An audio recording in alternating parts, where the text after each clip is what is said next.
துலாம் ராசி என்பர்களே, முயற்சியால் முன்னேறும் நாள். முயற்சிக்கு நல்ல பலன் கிடைக்கும். சகோதர வழியிலே நன்மை உண்டு.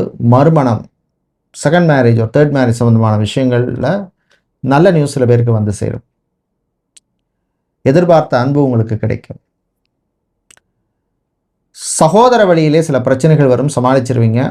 பிஸ்னஸை பொறுத்தவரையில் பார்த்தோம்னா ஆரோ சம்பந்தமான பிஸ்னஸ், வாட்டர் சம்பந்தமான பிஸ்னஸ் செய்பவர்கள், லிக்விட் சம்பந்தமான பிஸ்னஸ் செய்பவர்கள், வுட் மரம் சம்பந்தமான ஃபர்னிச்சர் சம்பந்தமான ஹோம் அப்ளையன்ஸ் சம்பந்தமான பிஸ்னஸ் பண்ணுவவர்களுக்கெல்லாம் அனுகூலத்தை தரக்கூடிய நாளாக இருக்கும்.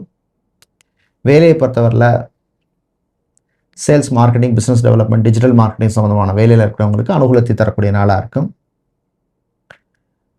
புரோக்கரேஜ் பண்ணுபவர்கள், மீடியேட்டராக இருக்கிறவங்களுக்கு வாய்ப்புகள் கிடைக்கும். கிடைக்கிறத பயன்படுத்திக்கங்க. நீங்கள் நல்ல பலனை பெறுவதற்கு வழிபட வேண்டிய தெய்வ வழிபாடு குருவாயூரப்பன் வழிபாடு. பானகம் நைவேத்தியம் செய்யுங்க. அதிர்ஷ்டமான நிறம் பச்சை. அதிர்ஷ்டத்தை தருகின்ற எண் 3.